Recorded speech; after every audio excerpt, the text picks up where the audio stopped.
निर्जला एकादशी हिंदुओं का एक पवित्र दिन माना जाता है जो ज्येष्ठ महीने के शुक्ल पक्ष में एकादशी तिथि को पड़ता है। इस एकादशी का नाम इस दिन जल रहित उपवास करने से निर्जला एकादशी पड़ा है। इसे सबसे अधिक तपस्या माना जाता है, इसलिए सभी 24 एकादशियों में ये बड़ी एकादशी मानी जाती है। निर्जला एकादशी का व्रत बहुत ही महत्वपूर्ण होता है और सभी एकादशी वर्षों में सबसे श्रेष्ठ बताया गया है। यह व्रत सभी मनोकामनाओं को पूरा करने वाला है। इस व्रत को विधि पूर्वक करने से जीवन में सुख, शांति और समृद्धि आती है।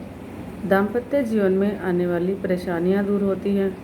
कैरियर में आने वाली कोई भी बाधा तंग नहीं करती। इस व्रत को करने से ग्रहों के दोष भी दूर होते हैं। निर्जला एकादशी का बहुत ही पौराणिक महत्व है। जब सर्वज्ञ वेद व्यास जी ने पांडवों को चारों पुरुषार्थ धर्म, अर्थ, काम, मोक्ष देने वाली इस एकादशी का संकल्प कराया था। युधिष्ठिर ने कहा, जनार्दन, ज्येष्ठ मास में शुक्ल पक्ष की एकादशी को जो एकादशी पड़ती हो उसका वर्णन सुनाइए। भगवान श्री कृष्ण ने कहा कि हे राजन, इसका वर्णन परम धर्मात्मा सरस्वती नंदन वेद व्यास जी करेंगे, क्योंकि ये संपूर्ण शास्त्रों के तत्वज्ञ और वेद वेदांगों के पारंगत विद्वान हैं। तब वेद व्यास जी कहने लगे, कृष्ण पक्ष और शुक्ल पक्ष दोनों ही एकादशी को अन्न खाना वर्जित होता है। द्वादशी के दिन स्नान करके पवित्र हो और फूलों से भगवान केशव का ध्यान करें। फिर नित्यक्रम समाप्त करने के पश्चात पहले ब्राह्मणों को भोजन करके फिर अंत में खुद भोजन करें। यह सुनकर भीमसेन बोले, परम बुद्धिमान पितामह, मेरी उत्तम बात सुनिए। राजा युधिष्ठिर, माता कुंती, द्रौपदी, अर्जुन, नकुल, सहदेव ये एकादशी को कभी भोजन नहीं करते और मुझसे भी हमेशा यही कहते हैं कि भीमसेन, तुम एकादशी को अन्न न खाया करो, परंतु मैं इन लोगों से कहता हूँ कि मुझसे भूख सही नहीं जाएगी। भीमसेन की बात सुनकर व्यास जी ने कहा, यदि तुम नरक को दूषित समझते हो और तुम्हें स्वर्ग प्राप्ति की इच्छा भी है तो दोनों पक्ष की एकादशी को भोजन नहीं करना। भीमसेन बोले, महाबुद्धिमान पितामह, मैं आपके सामने सच कहता हूँ, मुझसे एक बार भोजन करके भी व्रत नहीं किया जा सकता, तो फिर उपवास करके मैं कैसे रह सकता हूँ। मेरे उदर में वृक नामक अग्नि सदा प्रज्वलित रहती है, अतः जब मैं बहुत अधिक खाता हूँ तभी यह शांत होती है। इसलिए महामुनि, मैं पूरे वर्ष भर में केवल एक ही उपवास कर सकता हूँ, जिससे स्वर्ग की प्राप्ति सुलभ हो और जिसके करने से मैं कल्याण का भागी बन सकूँ। ऐसा कोई एक व्रत निश्चय करके मुझे बताइए, मैं उसका यथोचित रूप से पारण करूँगा। व्यास जी ने कहा कि भीम, ज्येष्ठ मास में सूर्य जब वृष राशि पर हों या मिथुन राशि पर शुक्ल पक्ष में जो एकादशी है उसका तुम कोशिश करके निर्जल व्रत करो। केवल कुल्ला या आचमन करने से बस थोड़ा सा जल मुख में डाल सकते हो। उसको छोड़कर किसी प्रकार का जल विद्वान पुरुष मुख में ना डाले, अन्यथा व्रत भंग हो जाता है।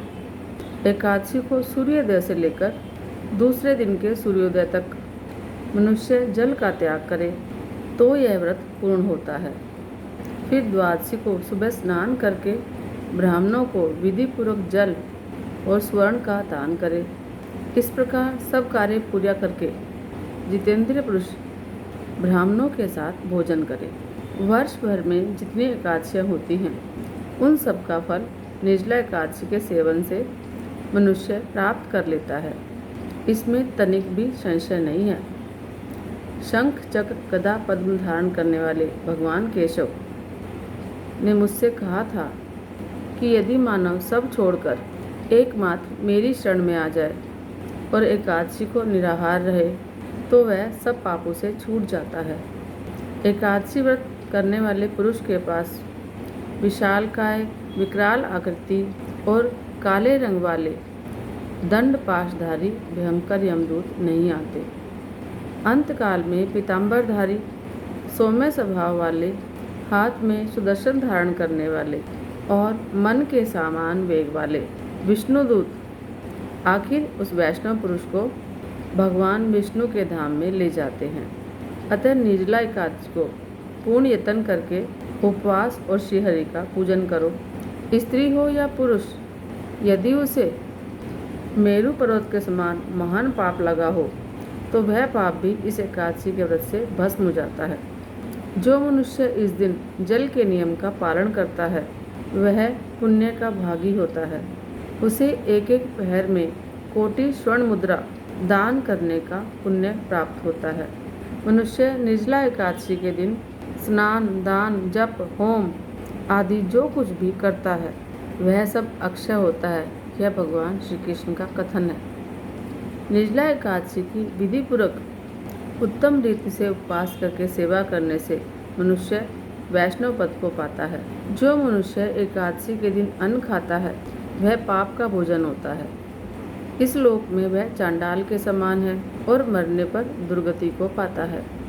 जो ज्येष्ठ मास के शुक्ल पक्ष में एकादशी को व्रत करके दान पुण्य करेंगे वे परम पद को प्राप्त करेंगे। जिन्होंने एकादशी को उपवास किया है वे ब्रह्म हत्यारे, शराबी, चोर या गुरुद्रोही होने पर भी सब पापों से मुक्त हो जाते हैं।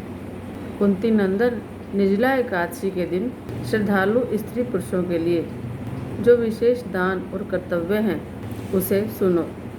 इस दिन जल में शयन करने वाले भगवान विष्णु का पूजन और जलमयी धेनु का दान देना चाहिए या प्रत्यक्ष धेनु या घृतमयी धेनु का दान उचित है।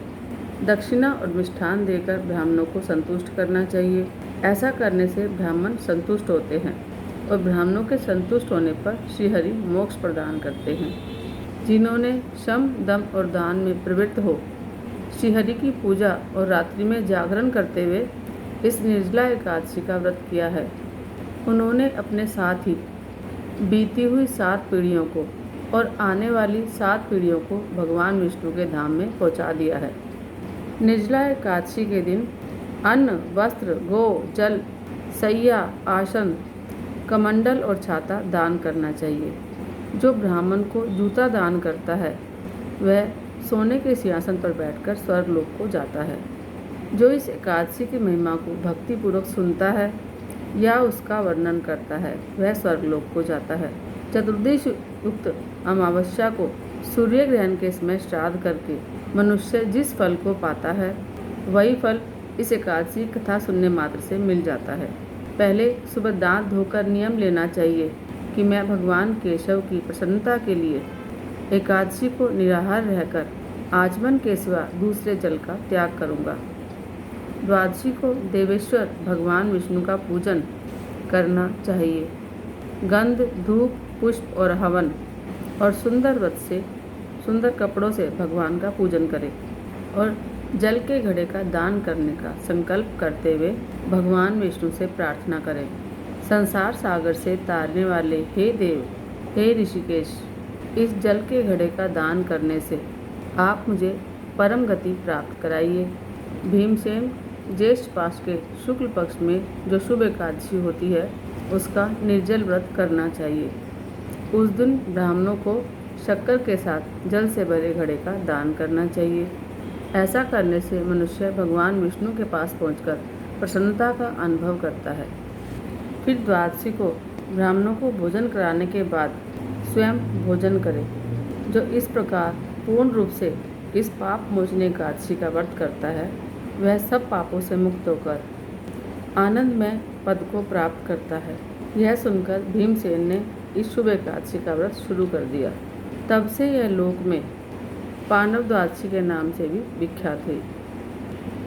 जय जय श्री राधे, जय जय श्री राधे, जय जय श्री राधे।